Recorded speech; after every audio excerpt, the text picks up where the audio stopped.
안녕하세요, 잠백입니다. 일요일로 딱 10,000명이 되었는데요. 구독해주신 분들 그리고 시청해주신 분들 너무너무 감사합니다. 날씨가 너무 맑길래 아침 9시에 남산 가서 촬영해보는 거 어떠냐고 하고 지금 남산에 나왔어요. 그냥 가을의 낭만을 좀 전달하고 싶어서 나왔고요. 피디님, 오늘 우리 지금 뭐 해야 되죠? 개인적으로 궁금한 게 이제 좋아하는 빌더를 여쭤봤는데 외국 선수만 말씀을 하셨어요. 로니 콜먼이 나에게 신이었고. 로니 콜먼, 브랜치 워렌, 약간 하드코어하게 그런 운동하는 스타일을 좋아하니까 옛날 선수들이 훨씬 더 역동적이거든요. 이제 어릴 때 포징 레슨도 막 받으셨고 했으니까 막 그거 이제 고등학교 때 저희 관장님이 너무 감사하게도 되게 유명했던 보디빌더 분들한테 소개도 시켜주면서 포징 지도도 받을 수 있는 기회를 주셨었는데, 지금 여기를 빌어서 말씀드리면 그 관장님 너무 감사합니다. 제가 조남은 함부로 말씀은 못하겠고, 그때 당시에 좀 좋아하셨던 관심 있었던 보디빌더가 좀 있었을까요? 한국에는 저는 가장 좋아하는 선수는 이준호 선수님, 제일 좋아하는 보디빌더 중에 한 분이에요. 너무 개인적으로 팬이고, 기은이가 저희 사무실에 있었을 때였는데 퇴사하기 전에 기은이가 이제 이준호 선배님 찾아뵙고 그 버겁닥을 제안한 걸로 알고 있고, 지나가면서 인사드린 적은 있기는 한데 뭐 알고 지내거나 연락을 하고 지내거나 그러지는 않아요, 감히. 근데 제가 그분을 좋아하는 이유는 멋있었어요. 그리고 저희 관장님도 되게 좋아하셨었고, 사람들은 말할 때 이준호 선수는 체형이 안 좋다라고 얘기하는데 저는 굉장히 좋은 체형이라고 생각하고, 물론 약점 부위들이 있을 수 있지만, 그리고 그 약점 부위를 이렇게 채워나가는 저는 옛날부터 이준호 선수를 봐왔기 때문에 그분에 대한 되게 리스펙이 있죠. 옛날 대보여 보디빌더들에 대해서 좋게 평가하는 부분도 있고 안 좋게 평가하는 부분도 있잖아요. 근데 안 좋게 얘기하는 것 중에서 과거 대한 보디빌더협회 선수분들이 이렇게 운동에 대한 설명이나 영양에 대한 설명하는 걸 보면 과학에 근거한 게 아니라 약간 좀 거의 미신에 가까운, 이게 말이 돼, 이런 말씀을 하는데 저는 그게 더 과학보다 위라고 생각해요. 오히려요. 왜냐하면 이거는 책으로 읽어서 배울 수 있는 게 아니거든요. 수십 년 동안 본인이 직접 운동하고 직접 레슨을 하고 그 수십 년 동안 당금질을 하면서 느꼈던 부분을 말씀해 주는 거기 때문에 저는 그게 굉장하게 유용한 팁이라고 생각하거든요. 근데 그 부분에 있어서 저는 이준호 선생님이 탑이라고 생각하고, 실제로 제 친구들도 이준호 선수님한테 레슨 받은 친구들이 꽤 있어요. 다들 이준호 선생님 되게 존경하고 하기 때문에. 그리고 또 한 분 떠오르면 황철순 선수?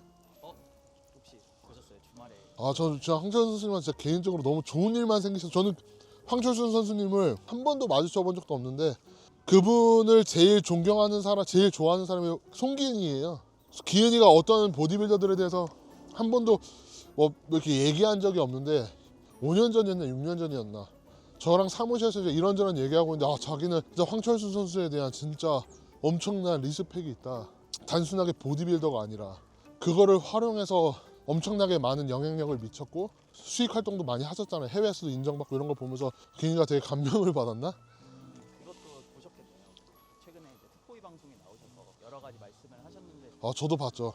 황철순 선수에 대해서 저도 기은이만큼은 아니지만 제가 감이라고 말할 입에 담기조차도 어려울 만큼 대단하신 분이에요. 황철순 선수는 옛날부터 알았지만 옛날에는 솔직히 정말 죄송한 말씀인데 약간 딴따란 느낌이었어요. 대보에서 인정받지도 못하고 대보에 감히 들어오지도 못하는, 그래서 그냥 외부 대회를 뛰는. 나중에 점점 보니까 본질이 있으시더라고요. 그리고 나중에 결국 보디빌더처럼 몸을 키우셨을 때 와, 진짜 재능이 어마어마하시는구나. 운동도 너무 잘하시고 말씀도 너무 잘하시고 그런 분이 드물잖아요. 당시 뭐 이사랑 이제 얘기를 해보니까 본인을 되게 좀 무시한다라는 발언을 하셨어요. 아까 저도 솔직하게 얘기했지만 지금의 황철순 선수의 업적에 대해서는 보디빌딩이라는 순수 운동적 쇼적 측면으로만 보더라도 진짜 어나더 레벨이라고 생각하거든요. 아까 얘기했지만 과거의 황철순 선수는 몸이 그렇게 좋다고 생각해 본 적도 없고 그 당시에 내추럴 대회라는 것도 허무맹랑한 소리였고, 왜냐면 제가 항상 얘기하는 게 IFBB 아마추어 대보협은 도핑을 허용한 적이 없어요. 지금도 우리가 대보협 최전 선수들 생각하면 당연히 스테로이드를 썼을 거다, 도핑을 피하면서 몰래 그렇게 약물을 쓰면서 연봉을 받고 이랬을 거다라고 손가락질하지만, 솔직히 말해서 약을 안 쓴 선수들도 있어요. 한 번이라도 우리 내추럴이야 라고 하는 거 혹시 본 적 있어요? 들어본 적? 기본이잖아요. 운동선수와 아마추어 스포츠 정신을 지향하는데 내추럴이라는 말이 얼마나 웃긴 말이에요. 아마 그런 측면에서도 대보협이 좀 봤었던 것 같고, 머슬매니아라는 대회가 그리고 대보협 이런 IFBB 단체에 비하면 그 당시에 아무리 좀 유명하고 뛰는 사람들이 있다고 한들 보디빌딩 씬에서는 어떻게 보면 쩌리들이었거든요. 그러니까 머슬매니아 선수를 무시한 게 아니라 그 당시에 진짜 분위기가 그랬어요. SNS가 발달하고 피트니스 붐이 좀 불면서 머슬매니아에 굉장히 좀 멋있고 유명했던 선수들이 뜨면서 머슬매니아도 저는 같이 떴다고 생각해요. 그리고 지금 머슬매니아 혹시 대회 열리는 거 봐요 누가? 해외 나가도 뛰는 사람도 없고 관객도 없어요 지금은요. 그러니까 결국 지금은 제대로 운영되지 않은 단체거든요. 맨즈 피직이나 클래식 피직도 전부 다 IFBB로 전부 다 들어왔고 시험은 판다. 이런 선수들도 어쨌든 SNS 발달로 인해서 본인들이 마케팅을 잘해서 그렇게 좀 두 가지 측면 같아요. 위험한 발언일 수 있지만 저는 득보 단체라고 생각하는데 그 당시는 IFBB에 클래식 피직이나 맨즈 피지크가 없었기 때문에 보디빌딩으로 바로 가지는 못하는 아니면 그 정도까지의 머스큘러한 몸을 원치 않은 사람들, 좀 더 멋진 몸을 원하는 사람, 스포츠 모델 같은 몸을 원하는 사람들이 많이 좀 진입했다고 생각을 해요. 결국은 지금 유지 안 되고 있잖아요. 머슬매니아 같은 경우는 출혈 대회로 알고 있어요. 그렇게 도핑을 철저하게 하지 않는 걸로 알고 있거든요. 내추럴 대회를 추구한다는 거는 제가 언급한 그 흑인 선수들도 그래서 저는 그분들이 내추럴인지 약을 썼는지 제가 몰라요. 그리고 그 흑인들이 타고난 유전자와 쉐입이 있기 때문에 우리가 생각하는 키 대 체중 대비해서 몸이 더 커 보일 수도 있는 거고, 미국에서도 옛날에 율리시스도 내추럴이라고 얘기했던 걸로 알고 있고, 시몬 판다 같은 경우도 내추럴이라고 본인이 주장했다가 욕 뒤질나게 얻어먹고 아무도 내추럴로 안 봐요. 내추럴이라는 거를 입증하고 싶어서 거짓말 탐지기도 했던 걸로 알고 있거든요. 어느 누구도 믿지 않죠. 근데 과거 율리시스도 그렇고 황철순 선수도 그렇고 시몬 판다도 그렇고 전 솔직히 내추럴로는 안 보여요. 그 황철순 선수분이 저는 우리나라 공룡 유전자의 1세대라고 생각해요. 0세대. 진정한 공룡 유전자가 저는 황철순 선수라고 생각하거든요. 저는 그런 걸 다 고려해도 제 수준에서는 이해할 수는 없는 영역인 것 같아요. 머슬매니아 그런 대회들 사진들, 대회 뛰던 모습들을 보면 이게 과연 내추럴일까라는 의문이 저는 좀 들거든요. 그분들이 끝까지 내추럴이라고 주장하는 거는 뭐 진짜 내추럴일 수도 있어요. 근데 대보 선수들이랑 좀 비슷한 입장인 것 같아요. 그냥 대보 선수들 같은 경우도 락섰냐고 솔직하게 공개 안 하냐고 말하는 사람도 있잖아요. 그분들도 얘기하고 싶지만 말을 못하는 이유가 어떻게 보면 자기가 여태까지 소속됐던 단체 그리고 같이 함께했던 선수를 손가락질하는 거랑 똑같이 저는 안 된다고 생각하거든요.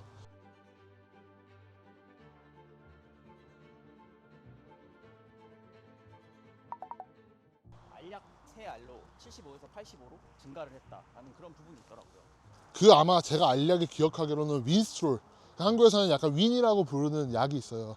스타나졸롤이라는 건데 굉장히 강력한 경구용 아나볼릭 스테로이드제예요. 주사제도 있긴 한데 보통 경구용으로 섭취하거든요. 표면적으로 보이는 것보다 생각보다 굉장히 강력한 약물이에요. 알약 3알만으로 순수 근매스 지방도 하나 없이 근육량만 10kg가 쪘다고 말씀을 하셨어요. 근데 그거는 과학적으로 불가능한 말이에요.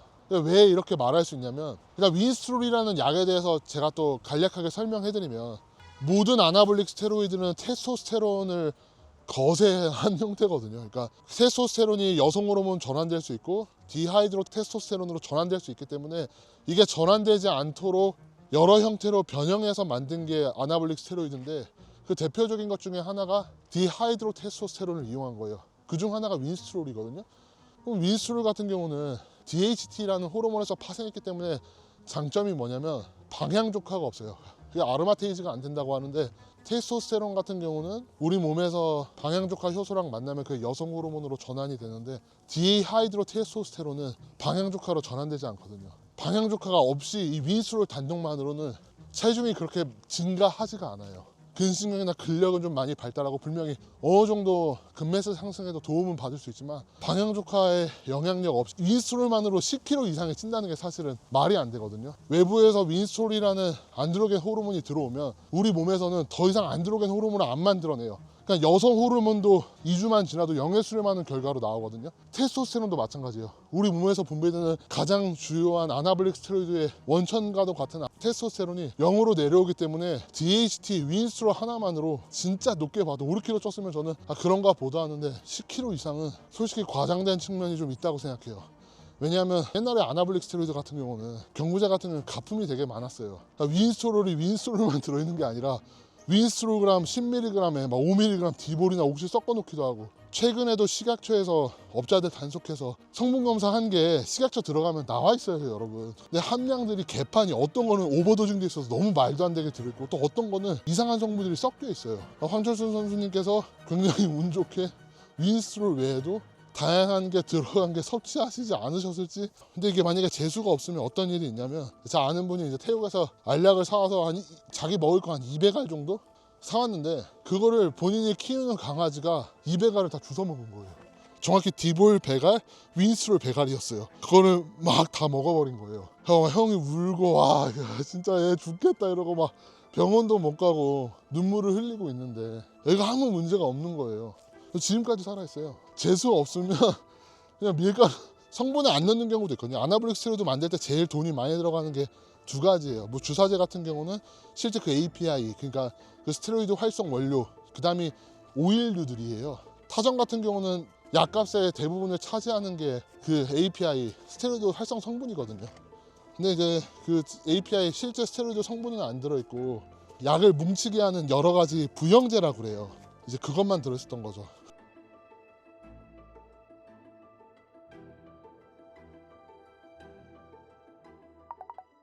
남산 정상에 올라왔어요. 촬영하는 도중에 숨이 너무 차서 올라와서 이렇게 다시 촬영을 하게 되었는데요. 일단 윈스트롤이라는 약물은 제가 특징에 대해서 몇 가지 이런 관심 있는 분들이 있어서 말씀드리면, 보통 많이 쓰는 게 사이클 막바지에 많이 써요. 그러니까 시합 준비해서 맨 마지막에 좀 그러니까 강도를 좀 단단하게 만들고 싶을 때 윈스트롤을 경고제로 많이 사용하는데, 시합을 준비할 때 윈스트롤 쓰는 거에 대해서 뭐 활용할 수도 있다고 생각해요. 근데 저는 경구제에 대해서 최소화해서 사용하는 게 좋다고 생각해요. 왜냐면 간독성 문제가 있기 때문에 그게 생각보다 그렇게 간단한 문제가 아니거든요. 약물을 사용을 하면 근육량의 증가보다 힘의 증가가 먼저 나타나요. 보디빌더들이 근비대 목적으로 쓰는 장기간 사이클이나 좀 육상이나 퍼포먼스적으로 힘을 갑자기 폭발적으로 내야 되는 스포츠에서 쓰는 사이클의 방식의 접근이 완전히 달라요. 왜냐하면 그 친구들 같은 경우는 근비대의 목적이 아니기 때문에 사이클 기간이 굉장히 짧아요. 근데 제가 또 이 말씀을 드리는 게 뭐냐면, 윈스트롤 같은 거는 간독성이 되게 세요. 그러니까 심혈관 질환도 되게 높은 편인데, 윈스트롤 같은 건 보통 6주 이상을 잘 안 써요. 보통은 선수들은 4주만 쓰기도 하고 되게 짧은 기간을 쓰는데, 윈스트롤 보통 6에서 8주 이상 쓰잖아요. 근비대 목적으로 쓰게 되면 어떤 문제가 생기냐면, 단백질 대사를 잘 못해요. 왜냐하면 간이 너무 피로해진 상태이기 때문에 수치적으로는 혈액 검사에서 간의 건강을 파악할 수 있는 지표들이 어느 정도 안정화돼 있다 하더라도 실제 간 기능은 그 제 역할을 못하는 경우들이 많아요. 이렇게 윈스트롤을 장기간 쓰고 순수 금메스만 10kg을 올렸다는 거는 무리가 있죠. 근데 가끔 이런 처음 약물을 쓰는 거를 처녀 스택이라고 하는데, 보통 처녀 스택에 가장 큰 이익을 얻어요. 저도 막 15kg, 20kg씩 느는 사람들은 봤는데, 이제 그러니까 DHT 기반의 약물을 단독으로 쓴 게 아니라 뭐 테스토스테론, 난드론, 이키포이즈 다양한 약물을 스택했었을 때 15에서 20kg 정도가 상승하는 경우가 있는데, 근육량이 늘었다기보다는 수분이 정체되면서 느는 근육량이 사실은 엄청나게 많아요. 뭐 이거 가지고 제가 황철순 선생님을 뭐 비난하거나 이건 거짓말이다 이렇게 말하려는 게 아니라, 혹시나 저는 그걸 보고 많은 분들이 뭐 윈스트롤만 이렇게 경구제로 가볍게 섭취해도 순수 근육량을 10kg을 늘릴 수 있네 라고 접근을 하면 불가능한 영역이라고 생각합니다. 남산에서 가을의 분위기를 좀 느끼게 해드리고 싶어서 촬영을 했는데, 오해가 있을 수 있겠다 싶은 분은 댓글에다가 남겨놓고 있으니까 한번 참고해 보시면 좋을 것 같고요. 그리고 저는 굉장히 우려스러운 게, 황철순 선배님을 저격한 것 같은데 그런 목적 전혀 아니고, 저는 개인적으로 황철순 선배님을 너무 응원하고 행복한 일들만 있으셨으면 좋겠고, 의도적으로 거짓말을 했다라고 생각하진 않아요. 황철순 선배님이 윈스트롤을 그렇게 사용하시거나 머슬매니아가 뭐 내추럴 대회다, 황철순 선배님이나 율리시스나 시몬 판다가 내추럴이다 라고 보는 거에 있어서는 구독자분들은 솔직하게 얘기하는 걸 좀 원하시는 부분이 있어서 제 속마음을 제가 솔직하게 좀 얘기해 봤어요. 불편한 부분이 있으셨더라도 좀 양해 좀 부탁드리고요. 그리고 다시 한번 말씀드리지만, 또 오해하고 잘못 사용하는 부분이 또 있을 수도 있을 것 같아서, 이미 저한테 좀 쪽지도 몇 개 왔거든요. 잘못 알려질 수도 있는 부분에 대해서 바로 잡으면 좋을 것 같아서 오늘 어쩌다가 이런 영상을 촬영하게 되었습니다. 오늘도 시청해주셔서 감사합니다. 구독과 좋아요 부탁드리고요. 언제든지 좀 궁금하신 부분 있으면 댓글로 남겨주시면 답변 남겨드리도록 하겠습니다. 감사합니다.